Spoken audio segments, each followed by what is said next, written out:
tape released, and away they go. And the 5-runner Ladbrokes Dublin Chase, Grade 1. And the first to show in front is last year's winner, Gentleman De Mee, followed by El Fabiolo.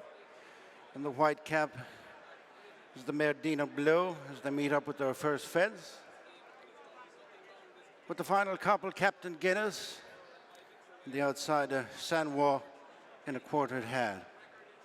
Coming up to pass it the first time, the leader is Gentleman De Mee by less than 3 lengths to the odds-on favourite El Fabiolo. In third place is Dinoblue, and then Captain Guinness, the only non-Willie Mullins runner in the field. And the back marker is Sanwa. Heading away to fences 2 and 3. Order unchanged. It's Gentleman De Mee and Danny Mullins. Cutting out the running from El Fabiolo and Paul Townend, and third is Dinoblue and Mark Walsh. Good 3 lengths of a break to Captain Guinness, Rachel Blackmore, and Sanwa, Jody McGarvey. On to fence number 3. It's Gentleman De Mee, the leader, from El Fabiolo and the greens. Over in third place, Dinoblue, break of a few lengths to the final couple, Captain Guinness and Sanwa. Making the turn towards the back straight where they will meet fence number 4. And it's Gentleman De Mee with the reduced advantage of 1.5 lengths over El Fabiolo. The Hilly Way winner on return, facing a stiff opponents from within his own camp. In third place is Dinoblue, 4 lengths to Captain Guinness and then Sanwa.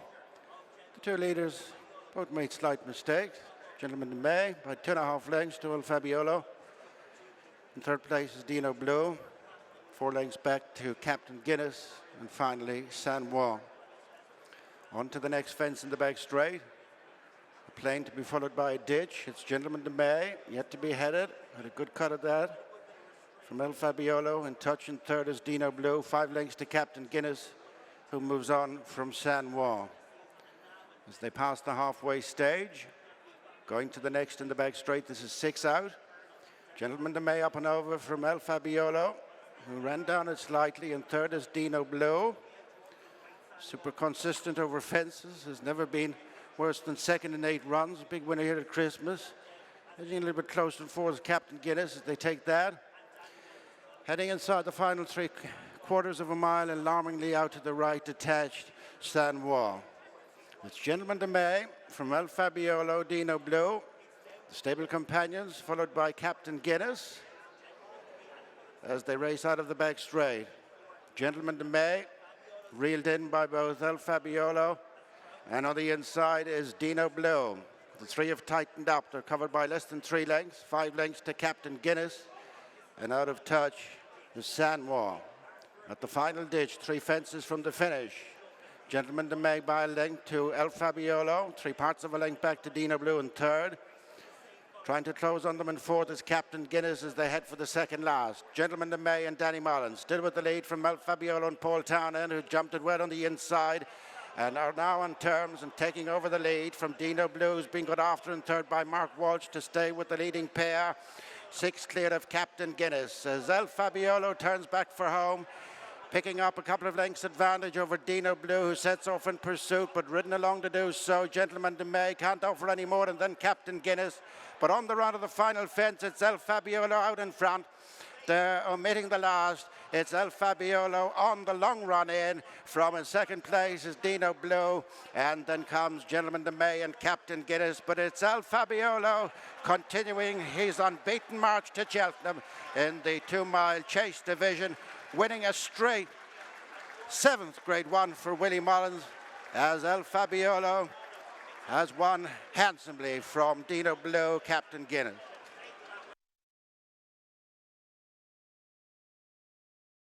Seven Grade 1 now winners for Willie Mullins over these 2 days. I haven't miscounted, have I? It's not more than 7. We're only on 7. You're not counting. No, well, if you're not counting, yeah. I don't know who else is. Congratulations nonetheless. So Pally Byrne first off. I thought that was incredibly impressive. Yeah, I did too, because I was wondering. I mean, he could go out to the 2.5 if he wanted, but he was very good there. So We got to do a lot of thinking now between the, we know he can be sharp enough to do 2 miles. He could be anything, that horse, couldn't he? Yeah, I thought it screamed supreme myself. Yeah, well, we have midfield dancer there, so we'll see. Anyhow, he won today. Ronnie was here and David Manasseh was here and all waves, everyone, so it's a great day out. We're happy. They were on cloud 9 in the winners' enclosure, the big grins on their faces. Yeah, so, it's funny watching David before the race, and not so much Ronnie, but David Manasseh, and he was there shaking and all worried about it. He came down yesterday to the yard, and you could see the excitement, and we forget that probably because we're lucky enough to have so many horses. But when you see that excitement in someone, and like he deals with $1 million whatever footballers, so it's fantastic that he can see the excitement that we get out of our game. And the other thing he was saying, he says the 2 games are the same. He says, he has all these stable of footballers and they get injuries, so he never minds when I ring him up with his horse. He knows the injury rate for footballers and the injury rate for horses, and it's part and parcel, but he takes it all in his stride. So he really enjoys now that he's got a real one. Well, that's great to hear. I'm sure from your perspective, that level of understanding of what your work is about. It's fascinating. Some guys you can't take injuries, but they're part of any athlete's life, whether you're a horse or a footballer or whatever. And El Fabiolo, was that everything you wanted to see? Yes, and more, because Dinoblue worked so well during the week. I felt if there was any slip in Fabiolo's armour, that she was there to pound. She was in tip-top order. And so it was a good race now. And he beat her emphatically. So. And that sends her definitively, doesn't it, towards the Mrs. Paddy Power? I imagine that's the way to go. Yeah.